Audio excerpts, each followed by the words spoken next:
بسم الله الرحمن الرحيم إن هذا القرآن يهدي للتي هي أقوم ويبشر المؤمنين الذين يعملون الصالحات أن لهم أجرا كبيرا صدق الله العظيم اللهم صل على محمد وعلى آل محمد كما صليت على إبراهيم وعلى آل إبراهيم إنك حميد مجيد اللهم بارك على محمد وعلى آل محمد كما باركت على إبراهيم وعلى آل إبراهيم إنك حميد مجيد 15ویں پارے کا پہلا رکوع اور سورہ بنی اسرائیل کی آیت نمبر 9 سے درس کا آغاز ہو رہا ہے۔ اللہ تعالیٰ نے قرآن کریم کے بارے میں ارشاد فرمایا کہ ان ھذا القرآن، یہ جو قرآن کریم ہے، یہدی، یہ راستہ دکھاتا ہے، رہنمائی کرتا ہے اس راستے کی جو سیدھا ہے، یعنی قرآن کریم پر عمل کرنے والا سیدھے راستے پہ چلے گا، اور جو قرآن کریم سے ہٹ گیا وہ سیدھے راستے پہ نہیں چل سکتا، وہ غلط راستے پہ چل پڑے گا۔ قرآن کریم کو سمجھیں گے تو سیدھا راستہ سمجھ آئے گا، اور صرف یہ رہنمائی نہیں کرتا بلکہ قرآن کریم مومنوں کو خوشخبری بھی سناتا ہے، وہ مومن جو نیک عمل کرتے ہیں کہ ان لہم اجرا کبیرا، کہ ان مومنوں کے لیے بہت بڑا اجر ہے۔ وَأَنَّ الَّذِينَ لَا يُؤْمِنُونَ بِالْآخِرَةِ، اور جو لوگ آخرت پر ایمان نہیں رکھتے، آخرت کو نہیں مانتے، اعتدنا لهم عذابا علیما، ان کے لیے ہم نے دردناک عذاب تیار کر رکھا ہے۔ کیونکہ آخرت کا عقیدہ رکھنا یہ ضروری ہے، مرنے کے بعد دوبارہ زندہ ہونا ہے، پھر میدان محشر میں جمع ہوں گے، اللہ کے سامنے پیشی ہوگی، اور پل صراط سے گزرنا ہوگا، پھر یا جنت ہے یا جہنم ہے۔ اگر کوئی شخص ان میں سے کسی بات کا انکار کرتا ہے کہ میں نہیں مانتا، تو وہ مسلمان نہیں رہتا۔ اور یہ 1.25 لاکھ انبیاء علیہم السلام کا متفقہ عقیدہ ہے، توحید، رسالت اور آخرت۔ اور قرآن کریم آخرت کی باتوں کے حوالے سے بھرا پڑا ہے۔ خوب قرآن کریم وضاحت کے ساتھ بیان کرتا ہے کہ مرنا ہے، اس کے بعد دوبارہ زندہ ہونا ہے، اور اس کے بعد پھر حساب کتاب ہونا ہے۔ یہ ساری باتیں قرآن کریم نے بیان کی ہیں۔ اللہ فرماتے ہیں کہ وَيَدْعُ الْإِنسَانُ بِالشَّرِّ، انسان برائی بھی چاہتا ہے جیسے اچھائی چاہتا ہے، یعنی بعض دفعہ پریشان ہو کے بد دعائیں کرتا ہے اپنے ہی بارے میں۔ تو جس طرح خیر مانگی جاتی ہے، انسان کا مزاج ایسا ہے کہ بعض دفعہ تنگ آ کے شر کو مانگتا ہے، کیونکہ انسان کو جلد باز پیدا کیا گیا، ہر کام میں جلدی چاہتا ہے یہ۔ اللہ فرماتے ہیں کہ ہم نے رات اور دن کو اپنی نشانی بنائی، یعنی اپنی قدرت کی نشانی ہے۔ رات بھی اللہ نے بنائی، دن بھی اللہ نے بنایا، اور یہ اللہ کی قدرت کی نشانی ہے، کوئی اور ایسا کر نہیں سکتا۔ فرمایا پھر ہم رات کی نشانی کو جب مٹا دیتے ہیں، جس طرح ابھی رات ہے، یہ اللہ کی قدرت کی نشانی ہے کہ ہر طرف اندھیرا ہو گیا۔ پھر اللہ فرماتے ہیں ہم رات کی نشانی کو مٹا کر دن کی نشانی کو لے آتے ہیں، دن روشن ہو جاتا ہے، تاکہ تم اپنے رب کا فضل تلاش کر سکو، یعنی اپنا رزق تلاش کر سکو۔ اس لیے اللہ نے دن کو روشن بنایا۔ اور رات اور دن کے بنانے کا ایک مقصد یہ بھی ہے وَلِتَعْلَمُوا عَدَدَ السِّنِينَ وَالْحِسَابَ، تاکہ تم سالوں کی گنتی اور اپنا حساب کتاب صحیح رکھ سکو۔ اگر رات ہی رات ہوتی تو کسی کو کون کہتا کہ کتنے دنوں کے بعد میں نے پیسے دینے ہیں، یا دن ہی دن ہوتا تو کیسے پتہ چلتا؟ اس لیے اللہ نے رات اور دن بنائے کہ انسان اپنا حساب اور اپنے سالوں کی گنتی یہ صحیح رکھ سکتا ہے۔ وَكُلَّ إِنسَانٍ أَلْزَمْنَاهُ طَائِرَهُ فِي عُنُقِهِ، ہر انسان کے اعمال اس کی گردن میں لٹکے ہوئے ہیں۔ گردن میں لٹکے ہوئے کا مطلب یہ ہے کہ اس کے نامہ اعمال میں لکھے جا رہے ہیں۔ وَنُخْرِجُ لَهُ يَوْمَ الْقِيَامَةِ كِتَابًا، قیامت کے دن ہم اس کتاب کو نکالیں گے اور کھول کے سامنے رکھ دیں گے، پڑھو اس کو۔ اقرأ کتابک، اپنی کتاب پڑھ، اپنی ڈائری پڑھ، اپنا نامہ اعمال پڑھ۔ آج تو خود کافی ہے حساب لینے کے لیے، یعنی بندہ خود جب ڈائری پڑھے گا تو سمجھ جائے گا کہ میں کدھر جا رہا ہوں، کیونکہ کوئی چیز ایسی نہیں ہوگی جو ہم نے کی ہو اور اس میں لکھی نہ ہو۔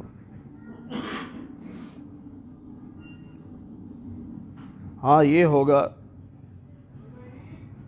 کہ اگر گناہ کیا اور اس کے بعد توبہ کر لی تو پھر اس میں وہ گناہ نہیں لکھا ہوگا۔ یہ اللہ کی رحمت ہے، یہ اللہ کی رحمت ہے کہ گناہ جو کیا تھا توبہ کرنے کے بعد اللہ نے اس کو مٹا دیا، وہ نامہ اعمال میں نہیں رہے گا۔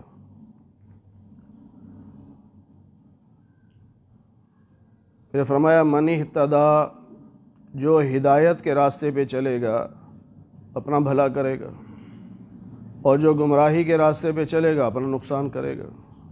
قرآن نے تو راستہ دکھا دیا، فَأَلْهَمَهَا فُجُورَهَا وَتَقْوَاهَا، قرآن نے بتا دیا ہے کہ یہ راستہ جنت والا ہے، یہ جہنم والا ہے۔ اب جو جنت والے راستے پہ چلے گا اپنا فائدہ کرے گا، جو جہنم والے راستے پہ چلے گا اپنا نقصان کرے گا۔ وَلَا تَزِرُ وَازِرَةٌ وِزْرَ أُخْرَىٰ، کوئی کسی کے گناہوں کا بوجھ نہیں اٹھائے گا، اپنے گناہوں کا بوجھ خود اٹھانا پڑے گا۔ یہ مکہ کے بعض کافر کہتے تھے، سردار قسم کے لوگوں سے کہتے کہ تمہیں محمد صلی اللہ علیہ وسلم جہنم سے ڈرا رہے ہیں نا، تو تمہیں ڈرنے کی ضرورت نہیں، اور اس جہنم سے ڈر کے کلمہ پڑھنے کی ضرورت نہیں۔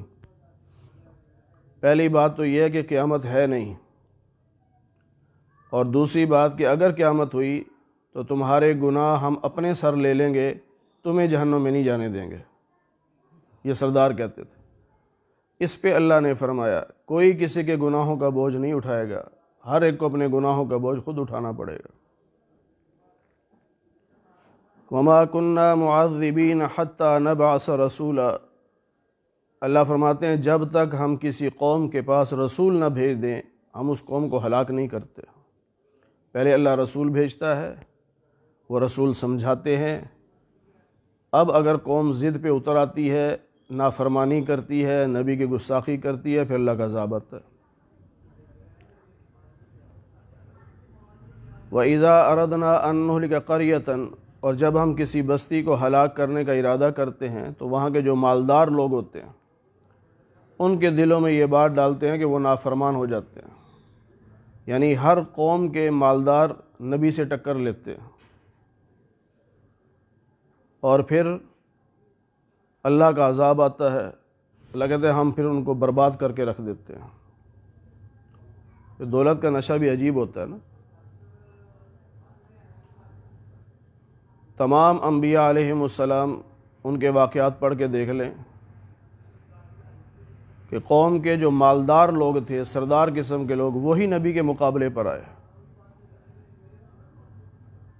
وہ نبی کے مقابلے پر آتے،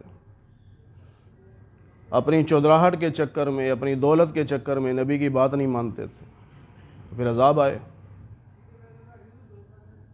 وَكَمْ أَهْلَكْنَا مِنَ الْقُرُونِ مِن بَعْدِ نُوحٍ، کتنی بستیاں ہیں نوح علیہ السلام کے بعد ان کو ہم نے ہلاک کیا ہے۔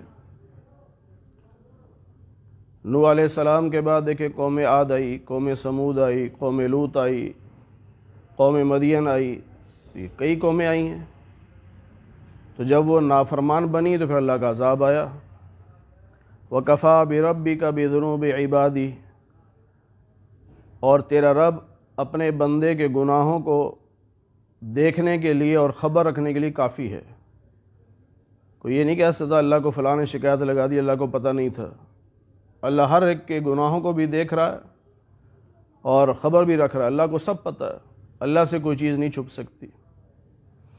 دنیا والوں سے ہم چیزیں چھپا سکتے ہیں، اللہ سے نہیں چھپا سکتے۔ اور جب ہمارا ذہن یہ بن گیا کہ میرا اللہ مجھے دیکھ رہا ہے، پھر انسان غلط راستے پہ نہیں چلتا۔ آج ہمارا ایمان کمزور ہو گیا، ہم سمجھتے اللہ کوئی نہیں دیکھ رہا۔ اگر یہ دل میں بات اتر جائے کہ میرا اللہ مجھے دیکھ رہا ہے تو پھر انسان گناہ نہ کرے۔ ایک پیر صاحب کے پاس 3 دوست گئے، بیعت ہوئے، انہوں نے سبق دیا کہ بس اپنے دل میں یہ بات بٹھاؤ میرا اللہ مجھے دیکھ رہا ہے۔ ان کا یہ تو آسان سا جملہ یاد ہو گیا، ان کا رٹا نہیں چلے گا یہاں۔ دل میں یہ بات اترے اور دل اندر سے گواہی دے کہ میرا اللہ مجھے دیکھ رہا ہے۔ کچھ عرصے کے بعد امتحان لیا، سب کو ایک ایک کبوتر پکڑایا، چھری پکڑائی، فرمایا جاؤ ایسی جگہ جا کے ذبح کرو جہاں کوئی نہ دیکھ رہا ہو۔ ایک اپنے گھر چلا گیا، کمرے میں کنڈی لگا کے ذبح کر کے لے آیا۔ ایک جنگل کی طرف نکل گیا جہاں کوئی نہیں تھا، جھاڑیوں کے پیچھے چھپ کے ذبح کر کے لے آیا، اور ایک ایسے ہی زندہ لے آیا۔ جب دونوں سے پوچھا، ان کا جی کسی نے نہیں دیکھا، میں نے تو کمرے میں کنڈی لگا کے ذبح کیا، کسی نے نہیں دیکھا۔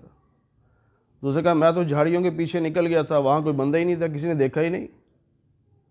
تیسرے سے پوچھا، اس نے کہا جی آپ نے فرمایا تھا ایسی جگہ ذبح کرنا جہاں کوئی نہ دیکھے، میں جہاں جاتا تھا میرا خدا دیکھ رہا ہوتا تھا۔ فرمایا تو پاس ہو گیا، یہ دونوں فیل ہو گئے۔ تو اللہ اپنے بندے کی ہر حرکت کو دیکھ رہا ہے، تو اللہ سے تو نہیں ہم چھپا سکتے کوئی بات۔ تو جب اللہ سے کوئی بات چھپ نہیں سکتی تو پھر اللہ کی نافرمانی سے بچنا چاہیے۔ انسان ہے، غلطیاں ہو جاتی ہیں تو فوراً توبہ کر لینا چاہیے، اللہ معاف کرنے والا ہے۔ من کان یرید العاجلۃ، جو نیک عمل کا نتیجہ دنیا میں چاہے، ایسے بھی تو ہوتے ہیں نا، آخرت کی فکر کوئی نہیں، بھی نیک عمل کیا ہے اس لیے کہ دنیا میں اس کا مجھے فائدہ پہنچ جائے، اس کا ثواب مجھے دنیا میں مل جائے۔ تو جو دنیا میں چاہتا ہے تو عجلنا لہ فیہا، ہم اسے دنیا میں دے دیتے ہیں، لیکن جس کو ہم چاہتے ہیں اس کو دیتے ہیں، سب کو نہیں۔ اللہ کی مرضی ہے، چاہے تو دے چاہے نہ دے، لیکن دنیا میں بدلہ چاہنے کا نتیجہ کیا نکلے گا؟ ثم جعلنا لہ جہنم، پھر اس کا ٹھکانہ جہنم ہوگا۔ کوئی بھی نیک کام کیا جائے اللہ کی رضا کے لیے کیا جائے، یا اللہ مجھے آخرت میں اس کا بدلہ چاہیے، بس اللہ راضی ہو جائے۔ اللہ رکھتا نہیں ہے، اللہ دنیا میں بھی بدلے دے دیتا ہے، لیکن اللہ آزماتا ہے اپنے بندے کو کہ میرے بندے دنیا کا ارادہ نہ رکھنا، آخرت کا ارادہ رکھو۔ یصلاھا مذموما مدحورا، اسے جہنم میں داخل کیا جائے گا، یہ قابل مذمت، یعنی لوگ اس کی مذمت کریں گے اور اس کو دھکے دے کر جہنم میں ڈال دیا جائے گا۔ ومن اراد الآخرۃ، اور جو آخرت کے ارادے سے کام کرے، نیت اللہ کی رضا کی ہو، وسعی لہا سعیہا، اور جو کوشش کرے وہ اپنی مرضی کی نہیں، شریعت کے مطابق کرے، یعنی سنت کے مطابق۔ اور تیسری شرط ہے کہ ہو بھی مومن۔ بعض نیک کام کافر بھی کرتے ہیں نا، ہسپتال بنا دیا، لوگ کہتے ہیں دیکھو جی کتنا نیک ہے، حالانکہ کافر ہے، بڑا نیک ہے، دیکھو ہسپتال بنایا، لاکھوں لوگوں کو فائدہ ہو رہا ہے۔ تو جو کافر ہوگا اس کے نیک عمل کا ثواب نہیں ملے گا، اسے کسی حال میں بھی ثواب نہیں ملے گا اس کو۔ ثواب کے لیے مومن ہونا شرط ہے۔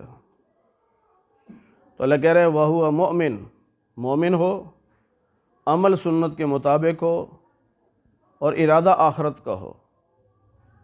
تو فرمایا کہ فَأُولَٰئِكَ كَانَ سَعْيُهُمْ مَشْكُورًا، یہ وہ لوگ ہیں کہ اللہ ان کی محنت کی قدر کرے گا۔ یہ نہیں فرمایا میں بدلہ دوں گا، فرمایا قدر کروں گا، قدر۔ اور قدر ہر انسان اپنی حیثیت کے مطابق کرتا ہے نا۔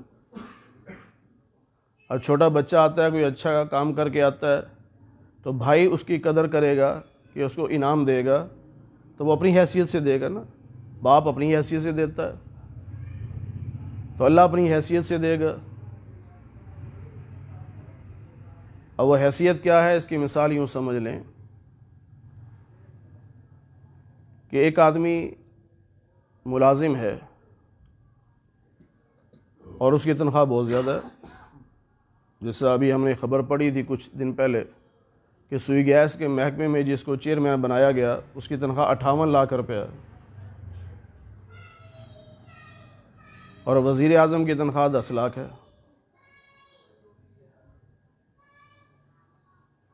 تنخواہ کے لحاظ سے، معاوضے کے لحاظ سے، بدلے کے لحاظ سے یہ بندہ آگے ہے نا، 58 لاکھ لینے والا۔ لیکن پروٹوکول اور عزت کے لحاظ سے کون آگے ہے؟ وزیر اعظم ہے، حالانکہ تنخواہ تھوڑی ہے۔ تو اللہ فرما رہے ہیں کہ جب تم یہ 3 کام کرو گے نا، کہ آخرت کی نیت سے، سنت کے مطابق اور ایمان کے ساتھ کرو گے، تو پھر بدلہ نہیں، ہم تمہیں پروٹوکول دیں گے، عزت دیں گے ہم تمہیں۔ پھر کُلًّا نُمِدُّ ہَٰؤُلَاءِ، ہم یہ دیتے ہیں، ان کو بھی دے رہے ہیں، ان کو بھی دے رہے ہیں، یعنی دنیا والوں کو بھی دے رہے ہیں، اور جو آخرت کی نیت کرتا ہے اس کو بھی دیتے ہیں۔ اور یہ تیرے رب کی عطا ہے، اور تیرے رب کی عطا کو کوئی روک نہیں سکتا۔ کوئی نہیں کہے گا یا اللہ اتنی عزت کیوں دے رہا ہے اس کو، اللہ کی مرضی ہے، اللہ کون روکنے والا ہے، کون پوچھ سکتا ہے اللہ کو۔ انظر، ذرا دیکھ، کیف فضلنا بعضهم علی بعض، کیسے ہم نے بعض کو بعض پر فضیلت دی۔ اور آخرت میں بڑے بڑے درجات بھی ہیں اور بڑی بڑی فضیلتیں بھی ہیں، دنیا میں تو کچھ بھی نہیں ہے، وہ آخرت میں دیکھنا۔ پھر لا تجعل مع اللہ الہا آخر، اللہ کے ساتھ کسی اور کو شریک نہ بنانا، شرک نہ کرنا، وگرنہ پھر تجھ پر الزام بھی لگے گا اور بے بس بھی تو ہو جائے گا۔ تجھے اللہ ایسے ذلیل کرے گا کہ بے بس ہوگا، تو کچھ نہیں کر سکے گا تو، یعنی اللہ کی پکڑ آئے گی۔ اس لیے اللہ کے ساتھ شرک سے بچو۔ قرآن کریم میں کئی مقامات پہ ہے کہ اللہ تعالیٰ ہر گناہ کو معاف کر دے گا، لیکن شرک کو معاف نہیں کرے گا، شرک معاف نہیں ہوگا۔ چاہے کوئی زندہ ہو چاہے کوئی مردہ ہو، اسے سجدہ کرنا حرام ہے، یہ شرک ہے۔ آج کل کئی لوگ ایسے ہیں نا، جعلی پیر بنے ہوئے ہیں اور لوگ ان کو سجدے کر رہے ہیں اور وہ اوپر سے شاباش بھی دے رہے ہیں، پاؤں میں سجدے کروا رہے ہیں، اور کئی قبروں پہ جا کے لوگ سجدے کر رہے ہیں۔ تو سجدہ صرف اللہ کے لیے ہے، اللہ کے علاوہ کسی کے لیے جائز نہیں، حرام ہے۔ وَقَضَىٰ رَبُّكَ أَلَّا تَعْبُدُوا إِلَّا إِيَّاهُ، تیرے رب نے یہ فیصلہ کر دیا، حکم دے دیا کہ اللہ کے سوا کسی کی عبادت نہ کرنا۔ یہ تو اللہ کی عبادت کا مسئلہ ہے، لیکن جب دنیا والوں کا معاملہ آئے گا تو سب سے پہلے وَبِالْوَالِدَيْنِ إِحْسَانًا، ماں باپ کے ساتھ اچھا سلوک، باقی رشتہ داریاں بعد میں ہیں، باقی انسانوں کا تذکرہ بعد میں ہے، پہلے ماں باپ۔ اللہ نے اپنی عبادت کے ساتھ اپنے ماں باپ کا ذکر کیا ہے کہ ماں باپ کے ساتھ اچھا سلوک کرنا ہے۔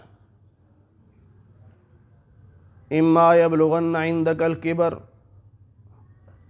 دونوں میں سے کوئی ایک بڑھاپے کو پہنچ جائے یا دونوں پہنچ جائیں، تو بڑھاپے میں چڑچڑا پن آ جاتا ہے نا، جسم کمزور ہو جاتا ہے، اعضاء کمزور ہو جاتے ہیں۔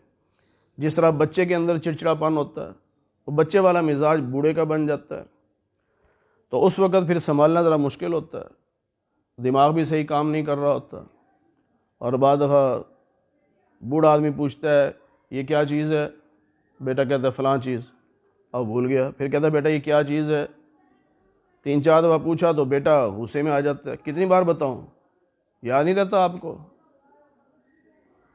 اب اس بیچارے کا قصور تو نہیں ہے، وہ تو بچے جیسا ذہن بن گیا اس کا۔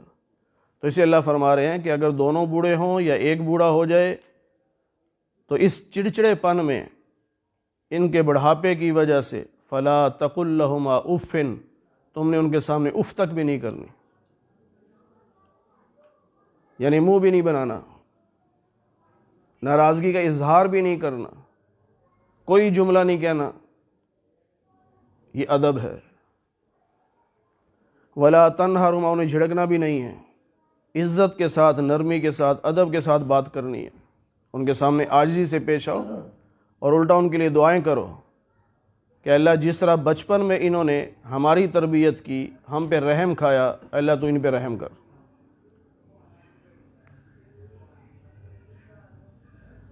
اب یہاں ماں باپ کا جو رتبہ ہے، مرتبہ ہے، اس کو سمجھنے کی ضرورت ہے۔ نبی پاک صلی اللہ علیہ وسلم کا ارشاد ہے کہ تمہارے ماں باپ یا تو جنت کے 2 دروازے ہیں یا دوزخ کے 2 دروازے ہیں۔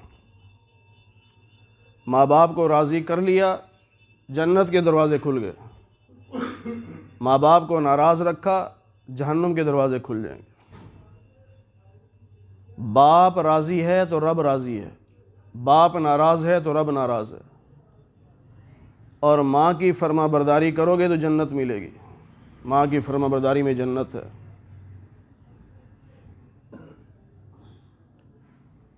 اور یہ بھی یاد رکھیے کہ جو ماں باپ کا نافرمان ہو، مرتے وقت اسے کلمہ نصیب نہیں ہوتا، کلمہ نصیب نہیں ہوتا۔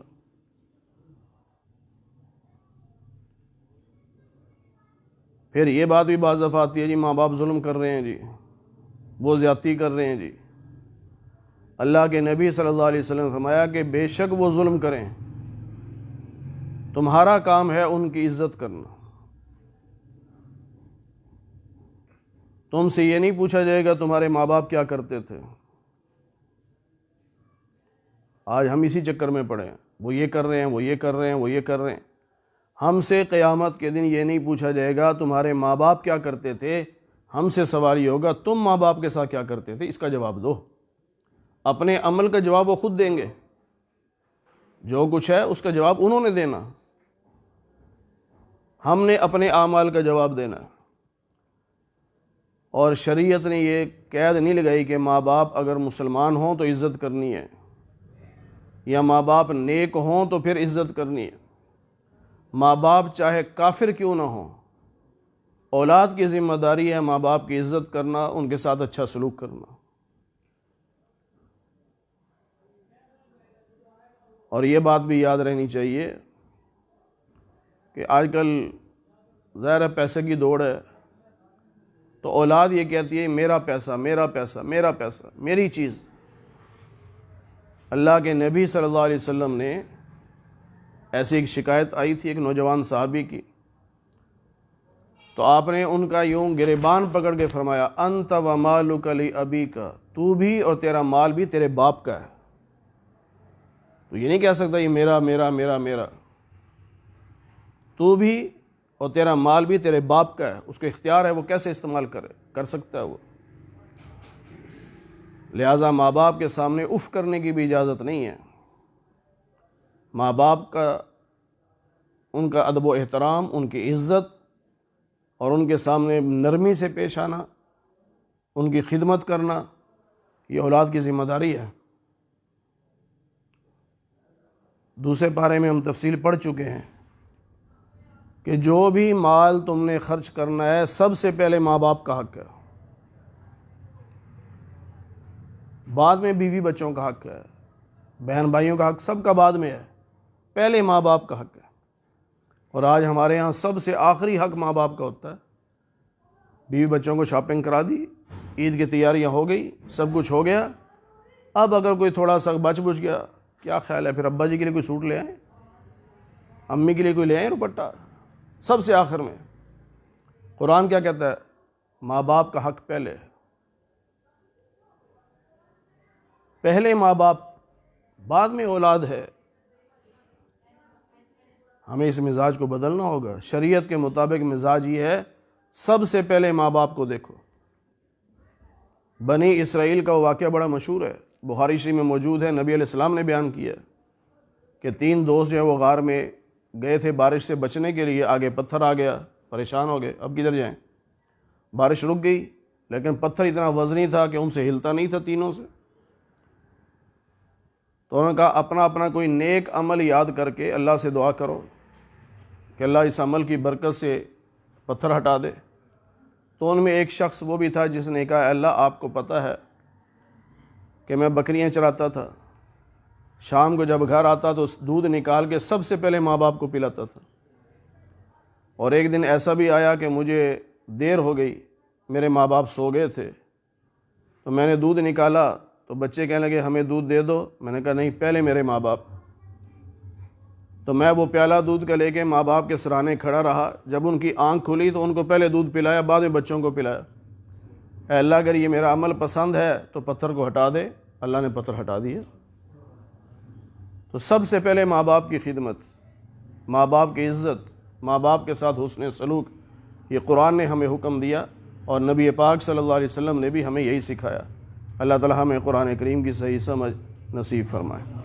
الحمدللہ رب العالمین والعاقبۃ للمتقین، والصلاۃ والسلام علی سید الانبیاء والمرسلین وعلی آلہ واصحابہ اجمعین۔ اے اللہ ہم سب کے صغیرہ کبیرہ گناہوں کو معاف فرما۔ اے اللہ درس قرآن کو اپنی بارگاہ میں قبول فرما۔ اے اللہ بیماروں کو صحت کاملہ نصیب فرما، بے روزگاروں کو حلال رزق نصیب فرما، حرام کے لقمے سے ہماری حفاظت فرما۔ اے اللہ جتنے مسلمان دنیا سے جا چکے سب کی مغفرت فرما دے۔ اے اللہ سب کو جنت الفردوس میں اعلیٰ مقام نصیب فرما دے۔